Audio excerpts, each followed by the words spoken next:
Now we've got the stars of the upcoming film, The Apprentice, Jeremy Strong and Sebastian Stan. Thank you guys so much for coming on.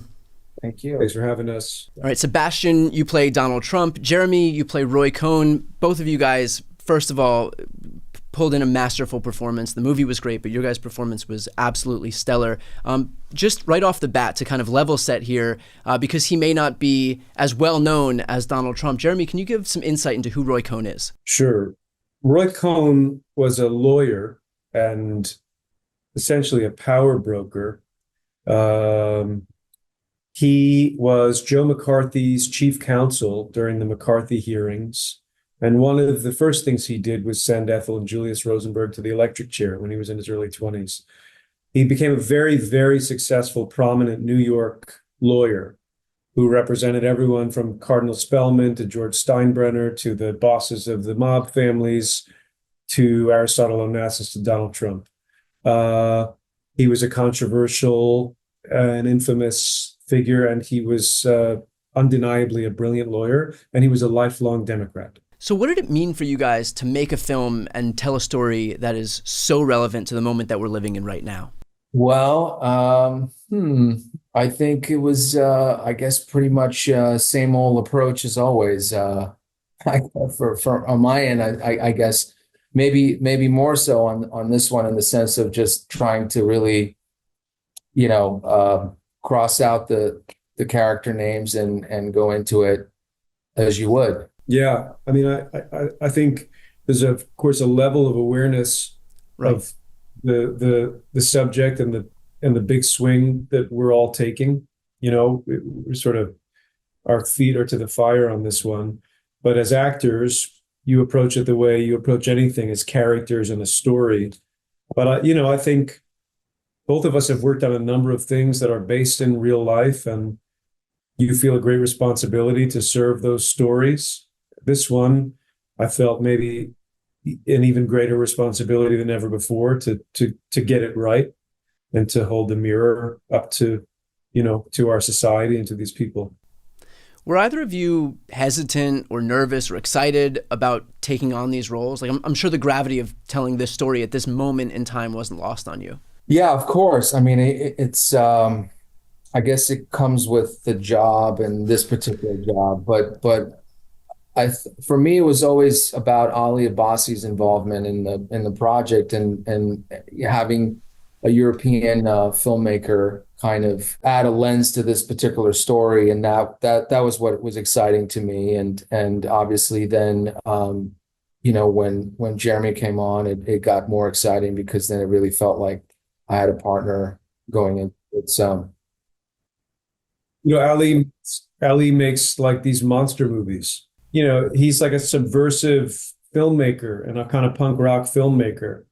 Border and Holy Spider, they're both incredible movies, but, for me, the sort of cross-pollination of Ali Abbasi and Gabe Sherman, who is a, political writer for Vanity Fair and wrote a book on Roger Ailes called The Loudest Voice in the Room that he adapted for television. But, the combination of this meticulously researched journalistic veracity with a kind of David Lynch horror movie director felt just really exciting. You want movies to be 1 + 1 = 3. What was your reaction to finding out the news that Donald Trump had sent a cease and desist to try to prevent this film from being released? Pretty predictable, pretty expected. Yeah. As I think Roy Cohn would have been very pleased with it. It's directly out of Roy's playbook, which is what the film explores. His sort of malign influence and outsized influence on Donald Trump. But it's something that certainly Roy would have suggested and approved. Sebastian, what was your process for portraying Donald Trump in this film? Like, there were moments when I was watching and it was almost chilling to see how uncanny it was, but in the most subtle way. But you're not exactly doing like the Alec Baldwin version of Donald Trump here. So what was that process, and how did you prepare? Well, I mean, I guess there's a technical piece to it. I at least for me, in terms of a real life person, I really think it's very similar to kind of learning how to play an instrument, like a piece of music on a piano. you go there every day and it's slow, and you go back again the next day and you keep practicing until you sort of like get to a point where you can do it in your sleep and you don't even think about it, and you can play it while you're doing a million other things. And it just sort of like, there's an osmosis process to it. And then obviously there's a whole research piece to it. You know, in this particular case, there was a lot of footage and a lot of information to go out there and kind of download and digest. And I actually also really looked at everything that everyone else had done to sort of figure out what not to do. And I don't usually think about that, but in this particular case, there had to be some things that are very familiar and recognizable, and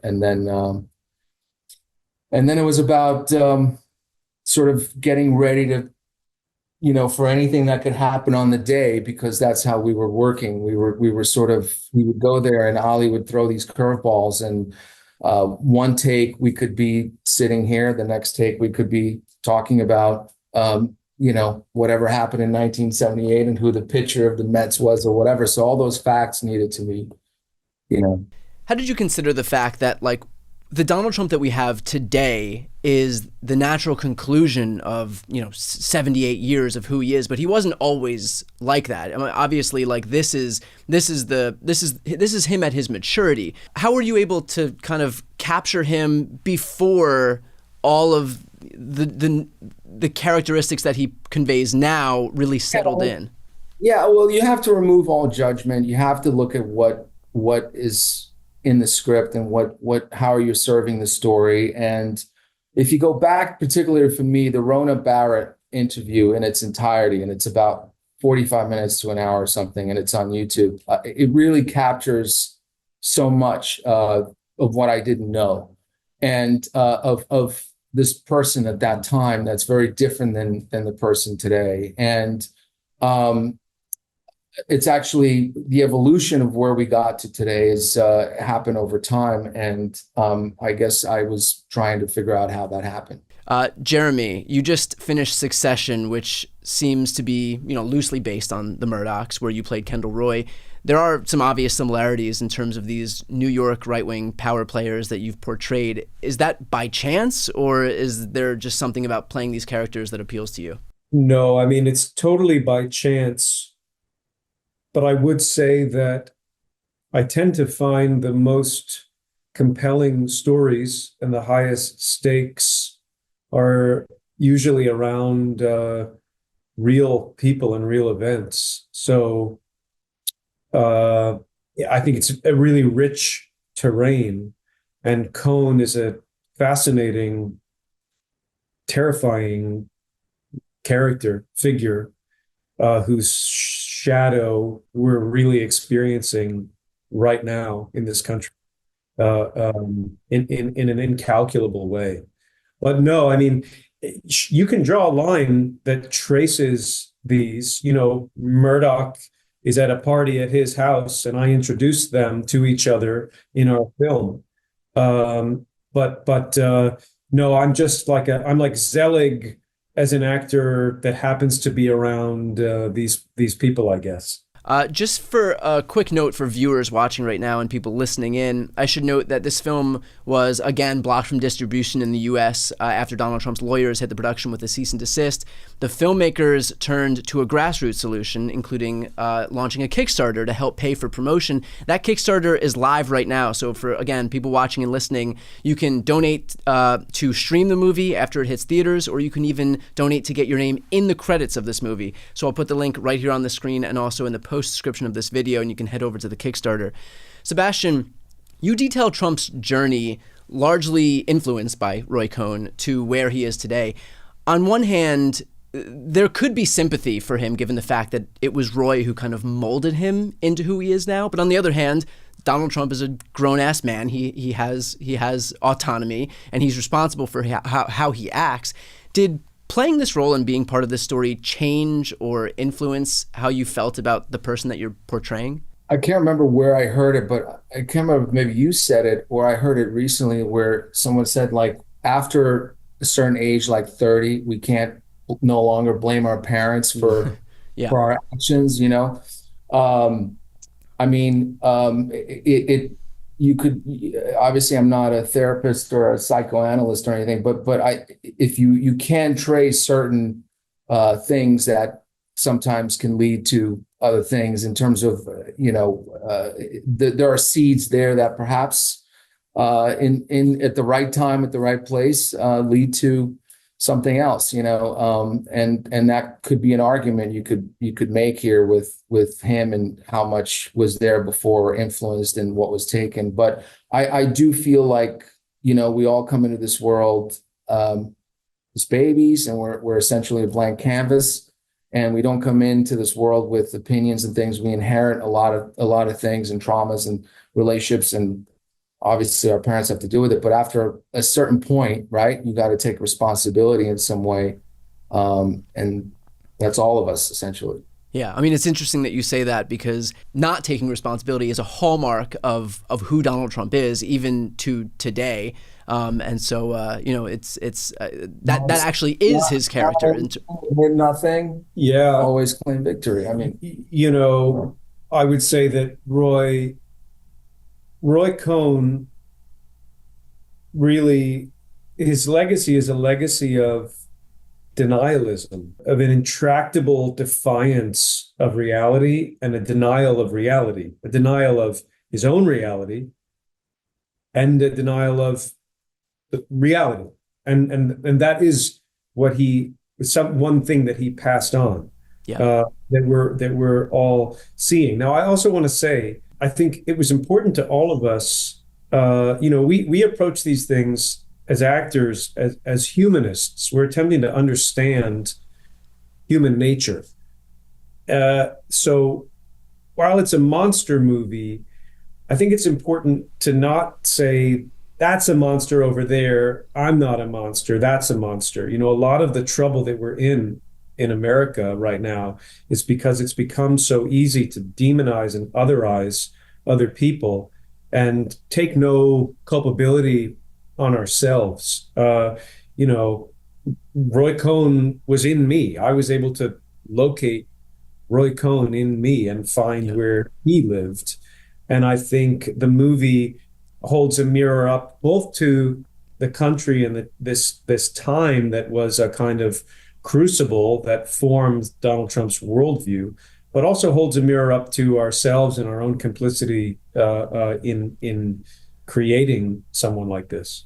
Well, Jeremy, same question as I gave to Sebastian. Roy Cohn, again, is a pretty reviled figure, a pretty intimidating figure in history, obviously, given his what he was responsible for, not just with Donald Trump, but just unto himself. But by the end, he was completely subsumed and overshadowed by Trump, who was everything that Roy Cohn was, but just to the nth degree. And, he was ultimately reduced to a shell of who he once was relative to Trump, both physically and emotionally. Did that impact how you perceived the actual person you were playing? Like, was there a degree of sympathy at what he'd become? Or again, like, was there not? Sure. I mean, sure. I think I felt sympathy and pity for him. That doesn't enter into what I'm doing as an actor, but me, Jeremy, I can feel that, and maybe it's a character flaw, but I can feel that. I think, I think it's important to be able to empathize. Not to say to just give everyone a free pass to do whatever they want, but yeah,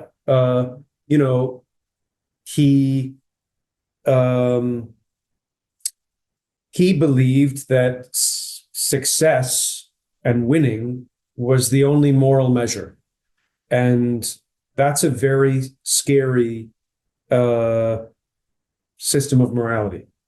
And he, it's in the film, but deny everything and never admit defeat.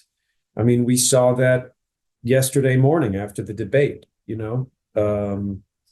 These principles that he passed on are very much alive. How does that hit you when you see something that you just created as art in this film, but to such a broader degree that Donald Trump might transpose it onto his leadership of the entire country if he wins the presidential election? I find it harrowing, beyond harrowing.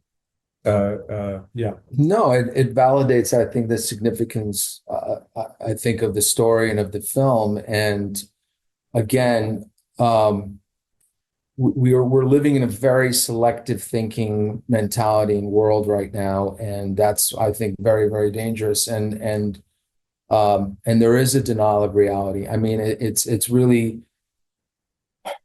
disconcerting that we have all this technology at our hands to be able to educate ourselves on things and research things. I mean, these things that we're talking about or that are in the film really they're out there to be discovered and to be researched. They've been well documented, but yet the choice is being made to go to the Wikipedia page or to whatever is more, convenient, right. and can't have any convenient approach to, certainly not artistically, because then we don't know how to communicate. Was there a single moment in this movie that best summarizes who your characters are? A certain scene, for example? God bless America. Yeah, maybe. Roy threw these parties at his townhouse on East 68th Street that everybody went to, the left and the right, everybody. And there's a scene where we're chanting God bless America, and he's saying that America is his only client.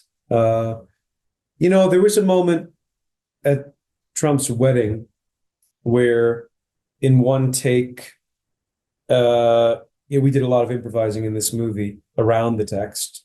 And in one take, he said that your family, and I kissed him on the cheek and said, I love you. To me, that, every great movie is about a relationship. And this is a relationship movie. It's not a political act. Right. It's about these two people. It's about a friendship. And it's about the love between these people. Not a platonic love I'm talking about, but I think there was real love and real affinity and connection, both in their in these sort of these well, I don't want to judge it, but that moment was a gift and gave me an understanding of that relationship. We talked a lot about Midnight Cowboy when we were making this movie, and I think this stands on its own as a movie. You don't have to be interested in politics, and it's not a polemic. It's an attempt to understand how we got to where we are now. Do you guys feel any connection to the news cycle as Sebastian, when Trump says that migrants are eating your pets? Does that have any impact on you? Well, I think just as much as it would on anybody, right, witnessing a world that seems very uncertain by the day. And I think, we're in this business, but obviously the same can be said about Washington, where if you are a public figure, the truth doesn't really matter, seemingly. I find that it's gotten very, very easy to just, people seemingly are denying reality. They really are, and I feel like we're in this thing now where it's so easy to just take anything as fact, and I worry about that a lot. I don't know. I get a lot of anxiety about that. My hope is, and I think the hope of a lot of us who were involved in making this movie, and thank you for helping get the word out. I want people to see this. I want everyone to see this. It's opening on October 10th on 1,500 screens. It's going to be in every state in this country. And do I think seeing this movie is going to change hearts and minds? I don't know. But I do think that if enough people see this movie and it becomes enough of a lightning rod cultural event, that the conversation around it, like the conversation we're having now, could help move the needle in this election, which is, I think, the most important election in the history of the modern world. Perfectly put. That seems like a perfect place to leave. So, Sebastian and Jeremy, thank you so much for taking the time today and for the work that you did in this film. Again, for people watching and listening, highly, highly, highly recommend that you not only check out this film when it's out, but head over to the Kickstarter. Make sure to support it. Donald Trump, again, is doing everything that he can to prevent you from being able to see it, to try to censor this movie from coming out. And I think it's going to be, that's a testament to how powerful the movie actually is. So, again, thank you guys for taking the time. Thank you so much.